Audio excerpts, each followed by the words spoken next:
All right. Well, as things continue to slip away,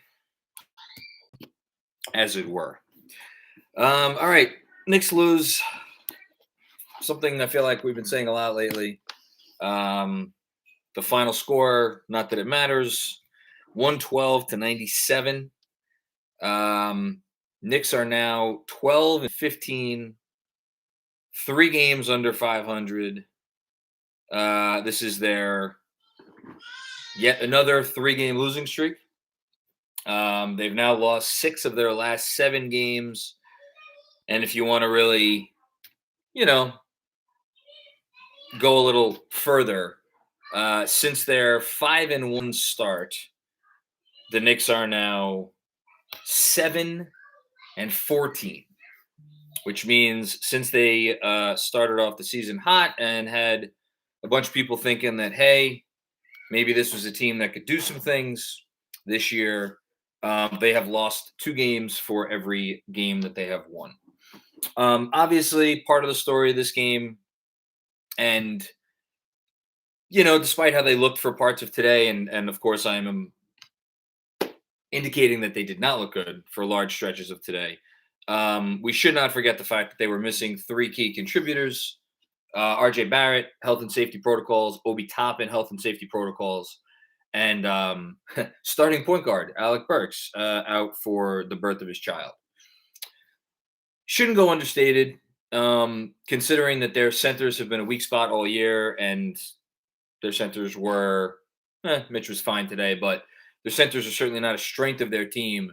When you take away 3 of the other 8 guys that have been playing significant minutes, and at this point, it's really 3 of the other 7 guys because he's been going with a 9-man rotation. Although obviously, we'll talk about Quentin Grimes today, and probably Kevin Knox too.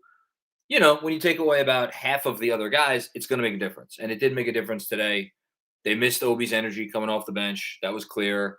A couple of the guys, quickly didn't hit shots. Fournier didn't hit shots. Trust me, we're going to talk about Fournier. So when you don't have Burks out there as a guy you could potentially hit shots, obviously Obi. And RJ has been hitting threes of late. So all of those things mattered. Do I think that had 3 of those guys or even 2 of those guys played that it would have made a difference in the outcome of today's game? Honestly, no, I don't. And that is because, and again, we'll get into some of the specifics of where this team is at right now and some of the specifics of what we saw today. Um, there are little changes that can be made, and there are rotation things and all of that stuff.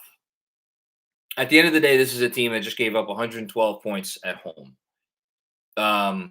They are, I don't have the updated standings, but they are more or less one of the 5 worst defenses in the NBA all season long. Since Kemba Walker left the rotation, which was obviously supposed to fix the defense, they are, before this game, they were the 29th ranked defense in the NBA over the stretch of whatever it is now, 7 or 8 games. The thing that made them go last year, again, as I said the other night, I'm sure, is now broken. They don't have that fallback. They don't have that one thing. Every good NBA team has to have that one thing that you could rely on, whether it's a player, a style, an ethos, just something consistent that whatever else you're going to get, you're going to have this thing to rely on. And I'm sorry, Burks, Obi, RJ being out, it's not an excuse for playing defense, like they did today. And honestly, the Bucks probably could have put up about 125 on them. Bucks had a lot of open shots down the stretch that missed. I thought the Bucks left a lot of money on the table. That's really, if you want to, and I think the defensive issues, a lot of them do boil down to the center position. Not only the center position. Obviously, there have been some pretty dreadful individual defenders this season. Kemba Walker was not good. Evan Fournier he was touch and go for a while, and he has receded from like touch and go iffy defense to borderline abysmal at times. Randall's trying. He started to pick it up. I'm going to get back to Randall in a second. But like, when the guys that are supposed to be and RJ, his defense has been inconsistent. Certainly hasn't taken the step up that we would have wanted it to. But I really do like to focus on the center position when I talk about defense because it matters so much to a Thibodeau team. I know this has become a running theme of late, but there's a reason. It's because it matters so much. That's one thing. And the other big thing is Julius Randle last season, if you go by all NBA voting, if you go by MVP voting, if you go by certain advanced statistics, Julius Randle was a top 10 NBA player last season. Doesn't mean he was ever at any point in time last year one of the 10 best players in the NBA. He had one of the 10 best NBA seasons that a player had last season. And right now, he is not having one of the top 40, 50, I mean, whatever your number is, however far down you want to go. And again, this is a guy that I have yelled at people for having the audacity to besmirch after he has had decent performances. Because I am a big believer in accentuating the positive. And there have been some positives from Julius Randle this year. Today was not one of them. He had another terrible game. He has not had a good season. And so much of what they did last year, so much of what worked for them last year, ultimately boiled down to this guy having a really great year and everybody else playing off of him. And that has not happened. There are bright spots. Obviously, I've been talking for almost 7 minutes here. I haven't sung the praises yet of Quentin Grimes. It is awesome that Quentin Grimes is on this team and they got him. And I think he's going to be a good player. He's not a good player yet. He had a lot of shots today defensively. Big work in progress. A couple of ball control issues. But got to be happy with Quentin Grimes, just like we got to be happy with Obi Toppin all season long, but especially after Friday night. We hope he gets better soon. Quickly, I know he didn't have the best game today. A lot to be excited about there. RJ Barrett, we could talk about his ceiling. We're not going to talk about it today because he didn't play, but still a lot to be excited about there. And this team still has other good players. Alec Burks has been good. Derrick Rose has been good. We could talk about Kevin Knox if you want. There are good pieces on this team. And there's a direction this team could go moving forward that I think could still be a positive for this franchise this season. But we are now at the point of getting really, really, really, really close to looking in the mirror and potentially making some difficult decisions, making some decisions that may be in the best long-term interest of the franchise that will not necessarily make the team better this year. Although at the same time, I say that and I'm not sure if I really believe it. Because there are some things that are that have become glaring. On that note, let's get to the super chat. I do have Tibbs on post game today. We'll see if it comes through cleanly. Maybe we can listen to a little bit of his thoughts. Drew P with our first super chat comment. Grimes needs to start over Fournier. Yeah, that's a good place to start. Grimes needs to play. Even when everybody's healthy, Grimes needs to play. I don't think that Grimes over Fournier in the starting lineup. I think maybe that's part of the answer. My fear is strictly from a point of view of it's very obvious that Evan Fournier is not part of this team's present or future. If you look at, thank God, his effective field goal percentage on the year is not even that far off from his career numbers. So I do still think they will be able to move Evan Fournier. I think they will try to move Evan Fournier. They have to try to move Evan Fournier. He doesn't fit with this team. He doesn't fit with their MO. I do believe he's been a big part of the reason why this team has struggled this season. His numbers are okay.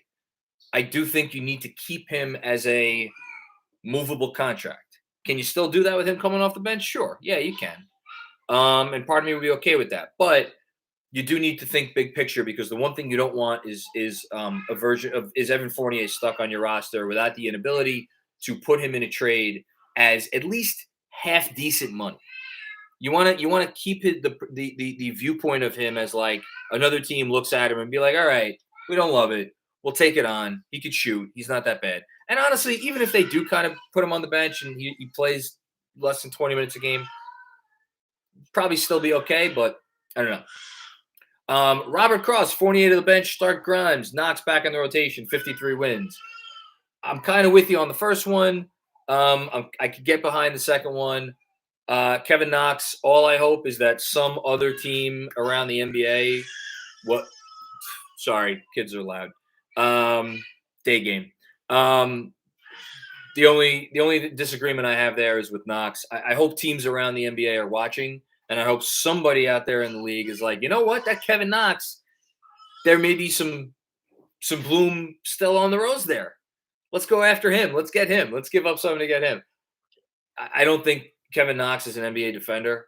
I think he's a good shooter, but like I'm okay on Kevin Knox.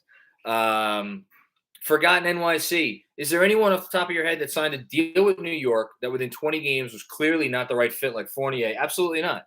And specifically the way you phrased the question, because I like Tim Hardaway Jr., we could have quibbled about that contract as soon as it was signed.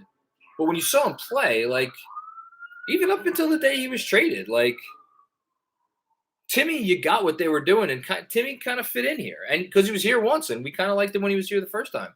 You know, Noah was a disaster, but that's because Noah was a shell of himself physically. You know, Bargnani was a trade. He wasn't a contract. I mean, Jerome James count. Like, there have been terrible free agent contracts. And again, Fournier has not been an objectively bad player. He just doesn't fit in, as you said. And that's a really good call. Dom Cappuccini, encouraging what I saw from Grimes and Knox. Again, I'm hot. See, here's the reason, like, I want to be very clear. I actually think Grimes today defensively was worse than Knox. I think Grimes had some rough moments where rough moments on ball. He got baited on the pump fake in the first half there. He helped when he didn't need to. You know, he got blown by once in the first half.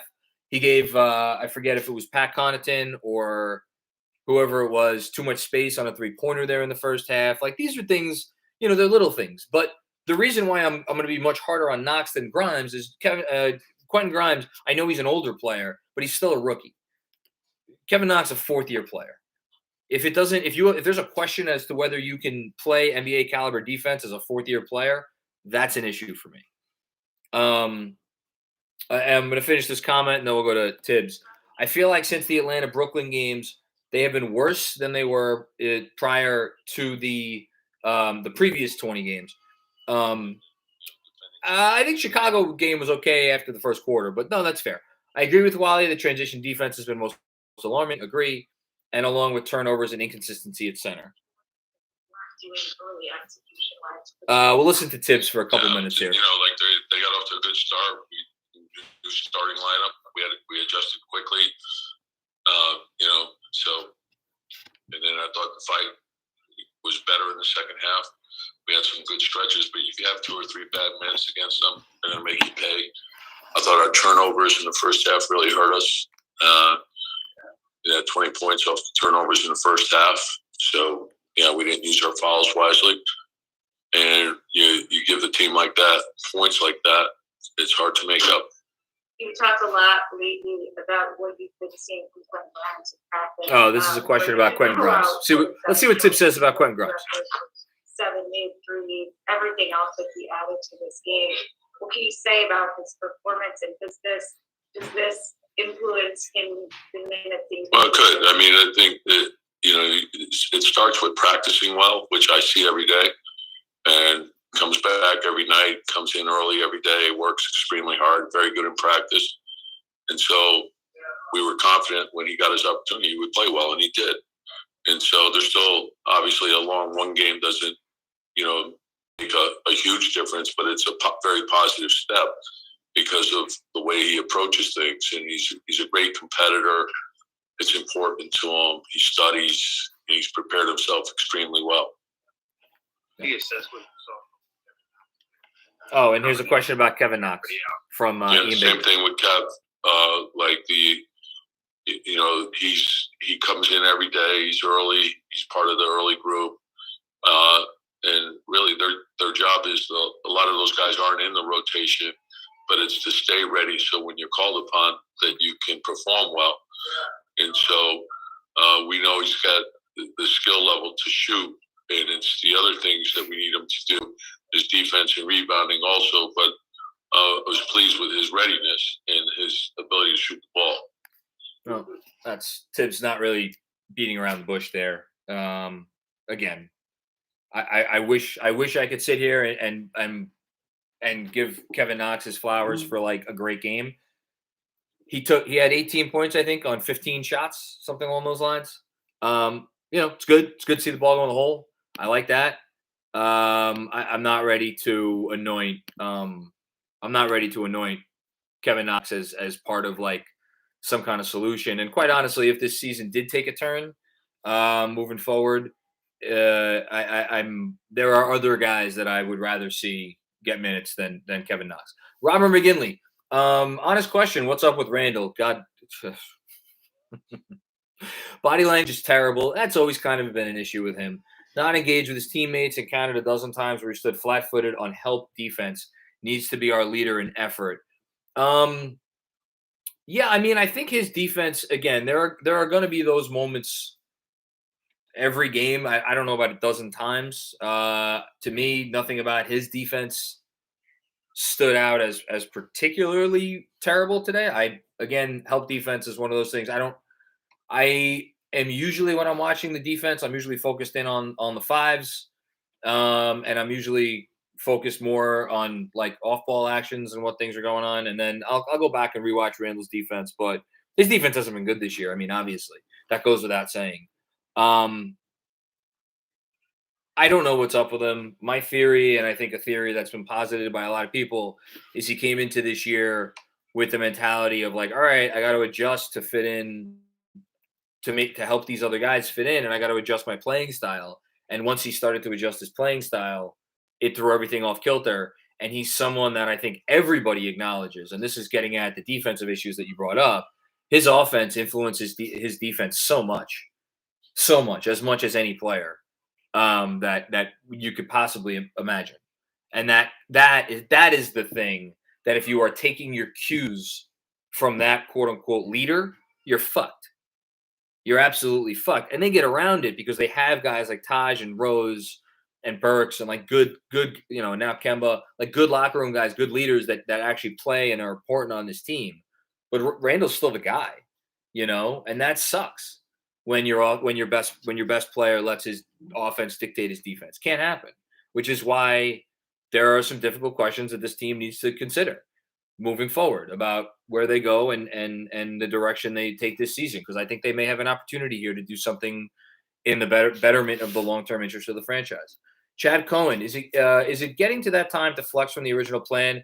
What do you think that would even look like? Clearly, this group doesn't gel. It's so funny how in these super chat comments, literally as if I don't read the next one, they pick up on the thing that I just said. The switch from the original plan, the flex is again, I'll go back to it. I've said it a bunch of times. Ever since Jeremy brought it up on the pod, referencing when the Clippers traded Blake Griffin. And why did the Clippers trade Blake Griffin? Because they thought they were going to pivot into a tank, I think, for Tobias Harris and two first-round draft picks. Turned out they were better. I think if the Knicks traded Randall, I mean, if you go by the on-off numbers, I mean, shit, they can't get much worse than they are with Randall on the floor. His numbers on the floor are abysmal. They're positively abysmal. They are atrocious. That is not an overstatement. But I think the pivot looks like trying to move Randall. And there's going to be moves coming down the pike. Something's going to happen in Portland. Something's going to happen in Philly. I would keep an eye on Sacramento, maybe even Minnesota. All of these teams have sizable salaries. The pivot for New York, though, would be to get like a version of Tobias Harris that the Clippers got several years ago. I don't know that player exists. The only player that I could see I don't know that they're going to be and I don't think New York would send him here. But like, could they end up with like a Harrison Barnes? I have no idea. I'd love to end up with a Harrison Barnes and ship out Julius Randle if you would get some draft assets as well. How many draft assets could you get by taking on CJ McCollum's contract? That's interesting to me. But again, if you're talking about the pivot is let Derrick Rose run the show with obviously Emmanuel quickly. Run more of the offense through whether it's Barrett or Obi or Quickly or Grimes, or like let the kids play, keep the other vets, unless you get a first round pick for someone like a Burks or whoever.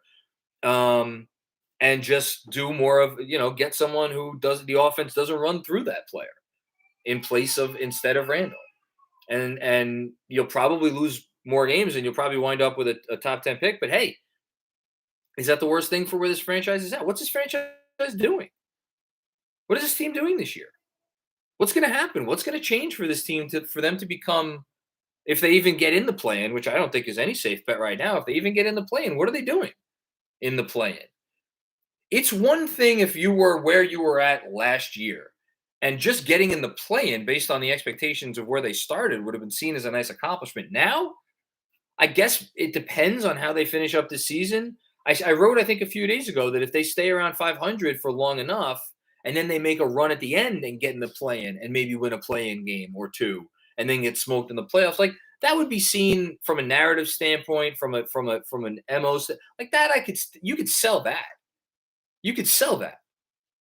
But they're 3 games under 500 now. Where are the guaranteed wins coming from? Where, like, I don't know. And here's the problem. If you keep chasing the turnaround for long enough and it doesn't come, well, then maybe you've missed your chance to pivot, which is why I really do think the next several weeks are going to be important for this team and the direction that they go as a franchise. We'll see. Maybe they win some games and they make me look really silly for saying this, but I don't know. Anthony Sixto, does Kemba go from starting to 0 minutes even when undermanned? Point the giant red arrow to him being moved. Hashtag 43 wins final offer.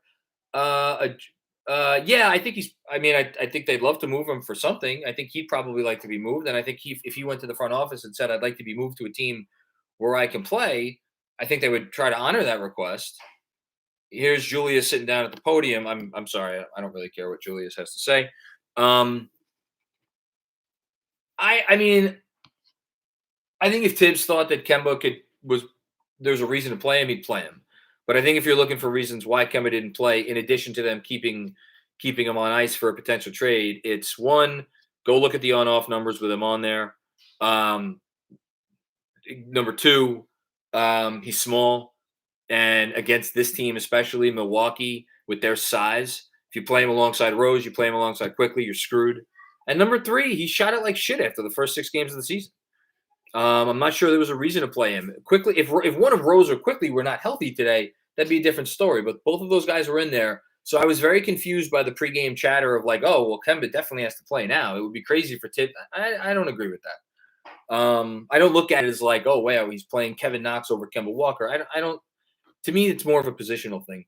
Junk Heart Athens. Knox just helped us get Miles Turner. Man, I wish that was the case. I hope so. It'd be great if it's the case. D Black.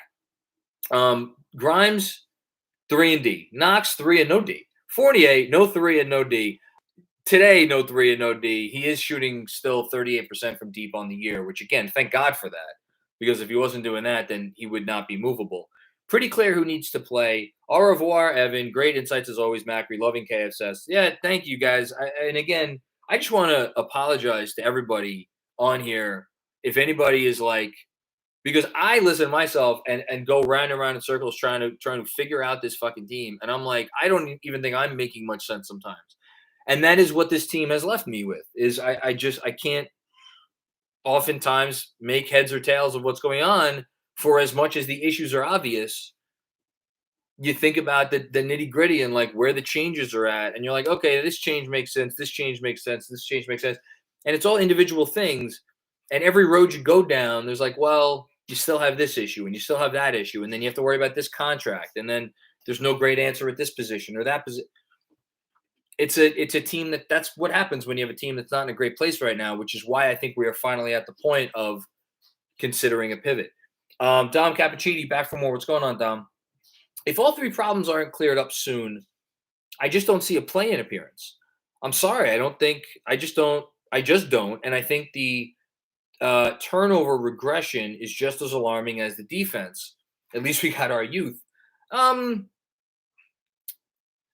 the turnover regression? I think that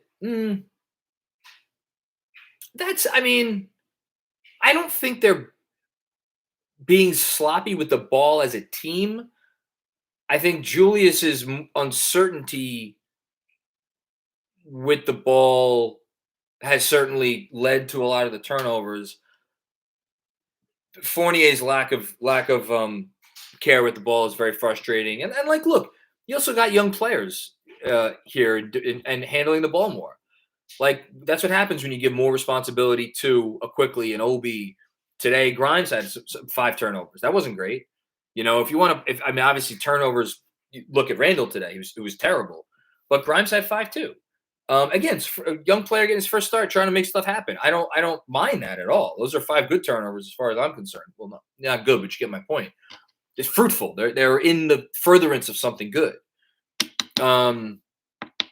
So yeah, to me, it's more the defense. But yeah, I co-sign that comment. CT Pittman, what's going on, CT? Hope you're well.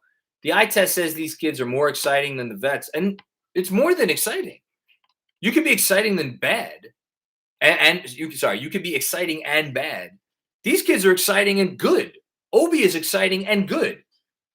He's not perfect. Like, I went back and watched most of his minutes in the Toronto game. You know, he still had some not great stuff in the half court. He still has not great moments on defense. But the exciting for him translates to winning basketball. Quickly, same thing. Grimes, again, some rough patches today, but it's that dude's going to help you win games if you put him out there and you give him a chance. Is he as good as what the version of Fournier we thought we were getting was supposed to be? No. Which is why I don't begrudge Thibodeau for having the leash that he has had on Fournier after you've just signed him to the contract that you signed him for. But at the same time, everybody at this point, after 20-some-odd games, was like, I'd rather see Grimes. Of course you'd rather see Grimes. They play finishing the comment, they play with a lot more heart and energy. Every one of the vets who got paid are underperforming. Yeah, but you know what? I gotta say,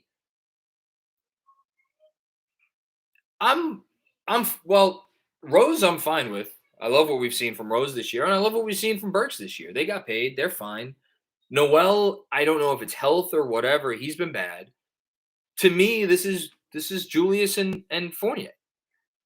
You know, they were – I know we all penciled in RJ as the second option on offense this year, but, like, truth be told, given Fournier's track record, that was probably a little premature. It probably should have been, for real, Julius 1, Fournier kind of 2A with maybe RJ as 2B. And then Kemba's issue, obviously, was he had an immense amount of trouble slotting in as number 4. Couldn't do it. But even Kemba, like, he had moments. It was a fit issue, I think, more with Kemba. Blueprint needed to play Deuce more. Again, that's a positional thing. Deuce is a point guard. Quickly was healthy. Rose is healthy. You'll trust me. If this season goes the way I think it's going, you'll get a lot of Deuce because they'll move Kemba and they'll. I mean, I hope it would kill my soul if they moved Derrick Rose. But if there's a contender that could probably use Derrick Rose. Andrew, be ready to take some pictures of any super chats below here so we don't lose them. We got Grimes at the podium.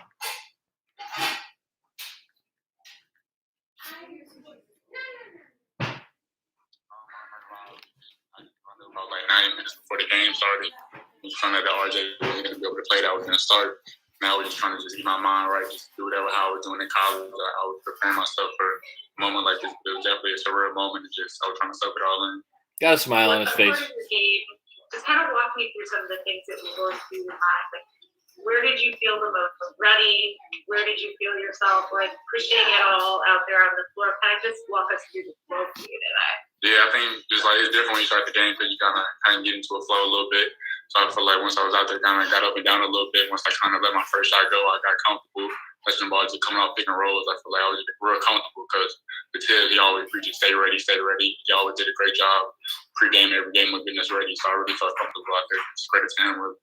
And for you, what will be take away? Like, what did you learn today that will make you a better player as you continue your rookie season here? I think just knowing I can really play with these guys. Those are the defending champ. It wasn't like we came in and one of the lower seeded teams in the league. We came against a defending champ. I feel like I kind of learned a lot more about myself going against the defending champ. And I feel like you got to keep on improving my game. Just take it day by day, whatever it is. Starting coming off the bench, doing what I can do to help the team win. What's your mentality when you're not in a rotation? You're just practicing and how do you approach Ian asks, "What's your mentality when when you you're stay ready every day?" Coach Aaron does a great job with me every day. You never know. Like today, we had 2 guys down. Cash stepped up big. I did what I did. It's just you got to always stay ready. And it's just late nights before practice, after practice. You got to just always feel like that you're gonna start a game, but you never know when your number might get called. But how does that to stay patient when you're not getting the minutes?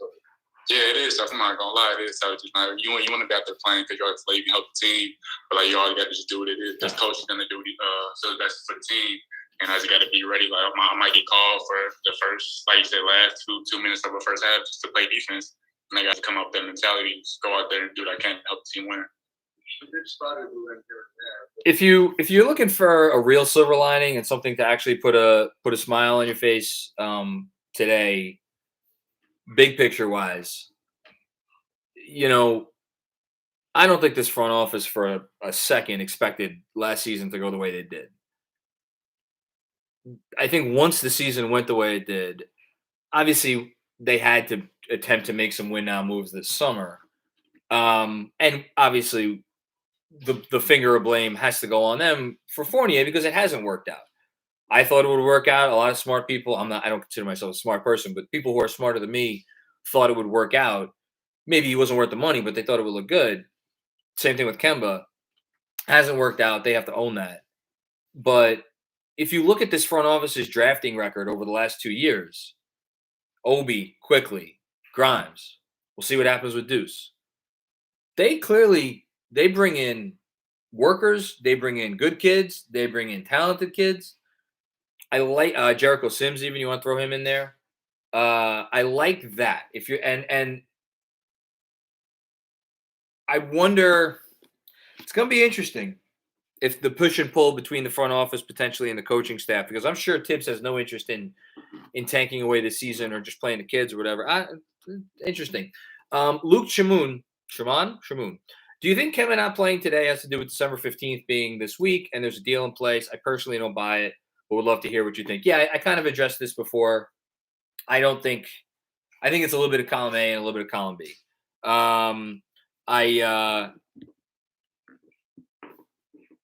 I think if Rose or Quickly went down, I actually think he probably would have played. Kemba would have played, but I don't know. Is it? I mean, they're that worried about something happening to him, I guess. I don't think they have a deal lined up though.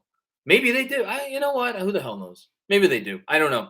But I don't think it was purely about that to answer the question. And again, I get it. That's to me not why they lost. They didn't. If Kemba Walker plays in this game, I don't think it makes one iota of difference in terms of the outcome. The Bucks scored 112 points, and they should have scored a lot more if they had actually hit their shots down the stretch. Kemba's not helping that, and it's not like they didn't have some guys who made threes. But we could agree to disagree there. Okay, I'm up to Hush Zoo. So Andrew, if I missed anybody between Hush Zoo and the comment I just read, let me know. Hush Zoo, has Randall been the most disappointing player, not just on the Knicks, but in the NBA compared to where he was last season? Walt goddamn Perrin is a guy. Oh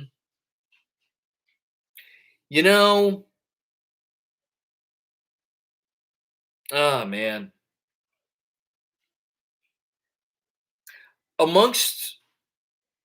I feel like I want to pull up the standings here. Amongst the quote unquote top guys in the league. Thank you, Andrew. I'll get to the other comments I missed. Amongst the top players in the league,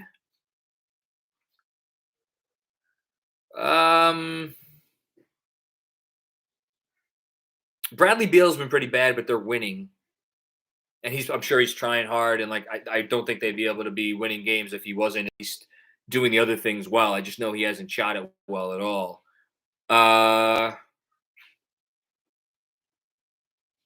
I mean, Russell Westbrook, I don't consider a top player, so that's not a real answer.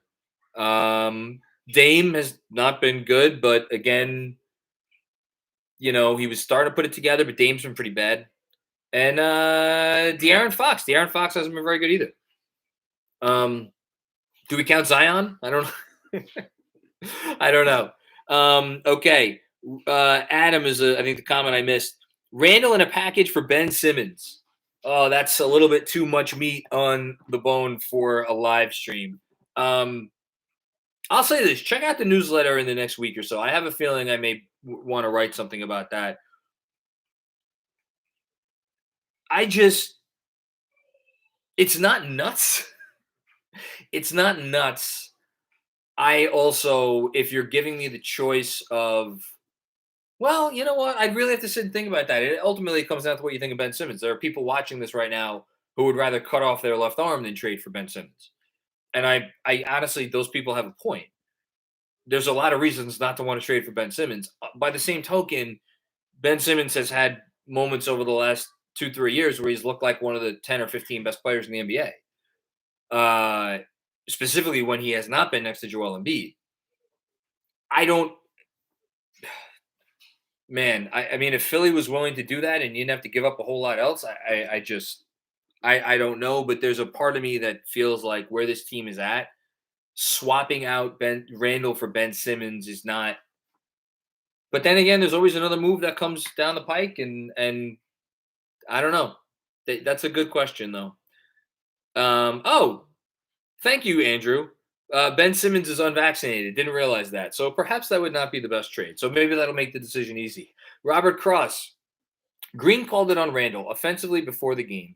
He is in between wanting to make the right play versus being a volume shooter. 53 wins. Hashtag. I love that you are going down with this ship.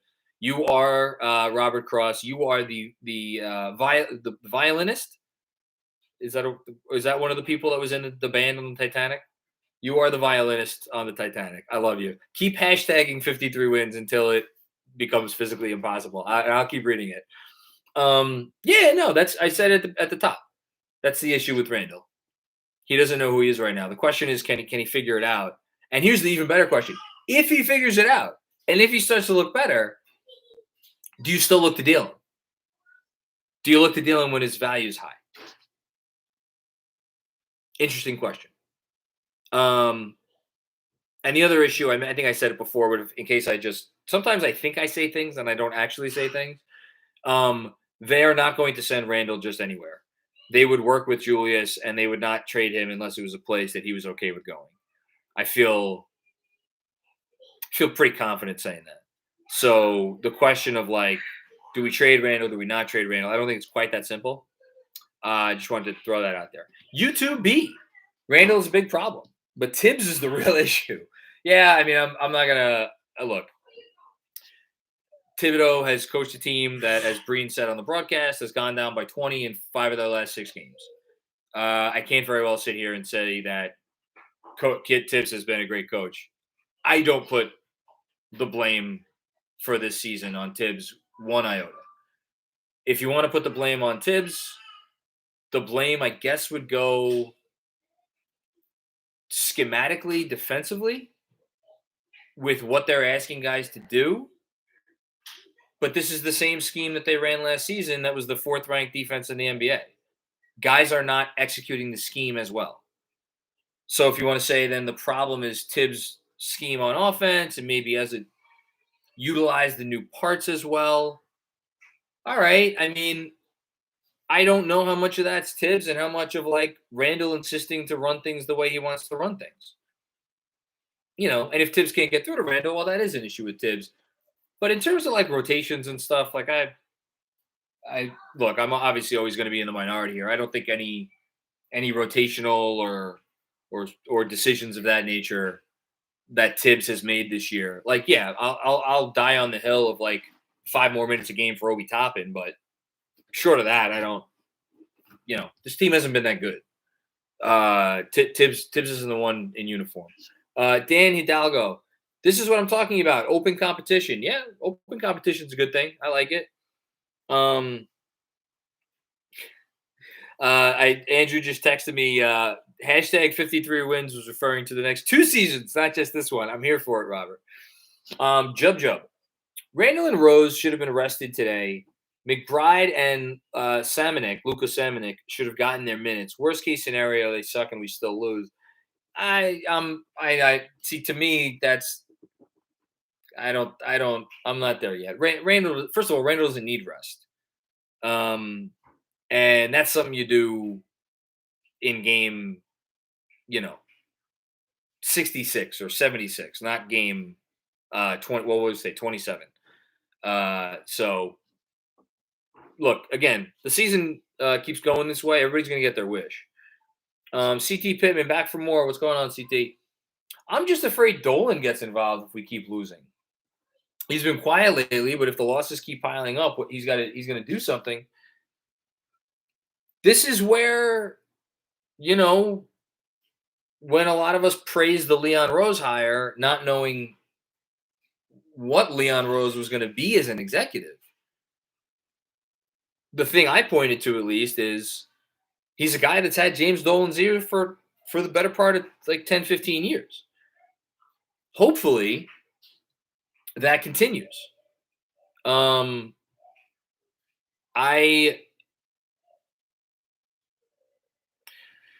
I think that the buzz around the team and narrative surrounding the team, that stuff matters to James Dolan. But, like, if they made a smart move here and did something responsible for the long term, and then, like, the young players played more minutes and they look good, I think he'd be okay with that. I don't know that, though, for a fact. I mean, this is James fucking Dolan we're talking about. Who the hell knows?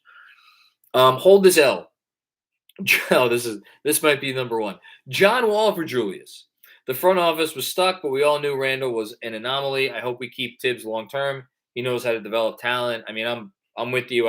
To me, Tibbs, I've said it a few times this year. I think Tibbs is the closest thing to a foundational thing that they have, which is why I ride or die for him. I didn't know Randall was an anomaly. I didn't think he turned into a pumpkin. I thought he might regress a little bit from deep or from long too, but I didn't think he would forget how to play the style of basketball he played last year.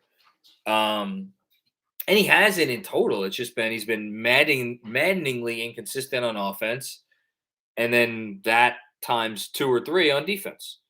That being said, I would not trade Julius Randle for John Wall. I think Julius Randle still has value around the league. I think you'll get something for Julius Randle. I just don't know what. But that's I get people who are frustrated. That's for sure. Okay, we're almost caught up, and then I'm gonna be getting out of here. Jordan Bubb, you forgot Rokas who's balling in Europe. I said, should I say Rokas? And I didn't, and I'm happy you said it, Jordan. Yeah, no, Rokas is balling in Europe. Might be a nice little trade piece. He's not coming over this year, but that's a good draft pick. Zach Puckernoy, I'm not ready to give up on Julius. Here we go. I like this comment already. I needed some positivity because I've been too hard on Julius today. They need a point guard and a center to stop moving like snails, and Fournier needs to stop being French Brian Scalabrine. Yeah, that's very fair. But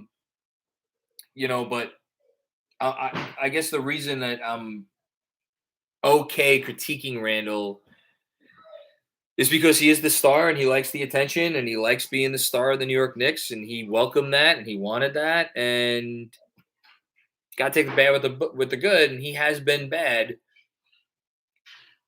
Have the centers and was the Kemba thing and the Fournier thing, is that doing him any favors? No. But again, look at the on-off numbers. Look at how he is, how the team plays when he's off the court. That's really damning. Really damning. I don't know how, What else to say about that? Jeremy E. What does the team look like with Ben Simmons? Well, so this team with Ben Simmons, I think Ben could play with a traditional dive man on center, at center. I think he'd be fine playing with a traditional dive guy on center. I think Ben Simmons plus Obi Toppin essentially at the 5, or Ben Simmons like playing small ball 5, whatever. Those two is your 4 and 5, and then 3 shooters who can move the ball. Like Simmons, Toppin, I don't know, Burks, Rose, quickly, or RJ, whatever, throw in there, or Grimes, throw in there. What, like that's a devastating offensive unit to try to stop. Talk about a guy that likes to fly. I mean, Ben Simmons, you want to put him on the floor with Obi Toppin and Emmanuel Quickley and Derrick Rose? Ooh, boy. I mean, turn on the Jets. And then on defense, I mean, obviously Ben Simmons is one of the 2 or 3 best defenders in the league. So I think he'd fit in well there too. I mean, it would work. It would work. Does Ben Simmons have issues? Is Ben Simmons maybe much more of a regular season player than a playoff player? Does Ben Simmons fit in the locker room? Should the team go get Ben Simmons instead of potentially going for a top 6 or 7 pick? These are all very fair questions. But in terms of would Ben Simmons look good with the other pieces they have on this team? Fuck yeah. Yes. I don't know if I'm there yet. Anthony Sixto, this team lacks anticipation. How much is that trust versus ability? That's a great question. That's a really good question. I wish I had a good answer for that. I think, what I noticed today a lot, and part of it was because Knox was playing, and a big part of it was Nerlens Noel. Just guys jumping. Guys jumping at and blow-bys, and then somebody has an easy layup or somebody has an open 3. But why do guys jump out? That's because they're reacting to other things, and it's a domino effect. And all of that speaks to guys not knowing or not being able to be where they're supposed to be on time, which is indirectly an effect of guys not being able to stay with their man initially. That's ability or effort, or guys overhelping or underhelping. That's trust. I was breaking down the Toronto game, and I noticed a play where Emmanuel Quickley, Derrick Rose and Emmanuel Quickley were guarding the perimeter, and they switched. Good, clean switch for Quickley. Justin Champagne, whatever the hell the big point guard is on Toronto, had the ball, drove baseline. Quickly had it corralled well. What does Nerlens Noel do? Nerlens Noel comes over, or excuse me, it wasn't Noel. It was Mitchell Robinson. Comes over all the way from the corner, leaves his man wide open, pass, corner, open 3, bang. That's whatever you want to call it. That's trust. That's basketball IQ. That's just Mitch not thinking the game. Which is again, I'll take it back to something I said at the top. Their center play has been fucking atrocious this year. With the caveat that when Mitch is down low, he's battling, he's banging, he's getting the offensive rebounds, he's making nice putbacks and whatnot. But okay, that's one aspect of defense. He's getting some good blocks every now and then. Those are 2 aspects of the game. He's struggled in space. He struggled with positioning. He struggled just knowing where to be at the right time. He struggled moving around. He does nothing on offense instead of put the ball back. You pass him the ball, he doesn't move with the ball, can't dribble the ball, fumbles the ball occasionally. And he's the better of the 2. Nerlens has been fucking worse. It's such a big issue with this team. And I know it's probably not as big an issue as Randall, but it is. I don't know how I got talking about the centers. All right. I think we're almost done. Troy Hendrickson, got to have more creativity than DHOs for 48 minutes. try horn sets for backdoor movement. Our bigs can pass. If Nerlens Noel can catch a ball, he could throw a pass. Mitch, I mean, can he? Yeah, I guess he could pass to the level of like an NBA player. Is he a good passer? Is he a playmaker? Is he a creator? Can like you rely on him to make the right play? Can he do anything in the short roll? Those are all no's for me. Probably the most predictable offense in the league. I think they try to play to their players' strength, and by the way, they get a lot of open looks, and they miss a ton of open looks. They missed a ton of open looks today. I don't watch an offense that doesn't know what it's doing. I watch an offense that kind of, does it seem a little stale sometimes? Are there moments where you could, but teams game plan against this stuff. Like everybody fucking runs horns. It's like there's only so much stuff you could do as a team, and ultimately it comes down to: do you have guys that can make shots? Do you have guys that can release it quickly? Do you have guys who can hit cutters? Do you have guys who make smart cuts? Like they have some guys that can make smart cuts.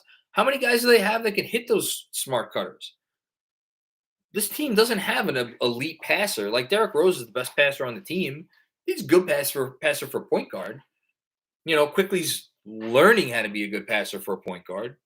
Or for a combo guard. Randall. Okay. I think Tibbs is trying to play to the team's strengths. And again, at the end of the day, players just have to play better. And they are not playing, several guys are not playing as well as they need to play. And I think that is about all that I have to say about that. All right, we have talked about this game for 52 minutes. I think that was probably few more than we should have. One more shout out, Quentin Grimes. Good to see you today. Hope Obi Toppin gets better. Hope RJ Barrett gets better. And I don't know. I don't know where I want this team to go from here on in, but I know this is not fun. Watching this team do what they're doing right now. So hopefully they figure something out. And on that note, I'll see everybody after the next game. Peace.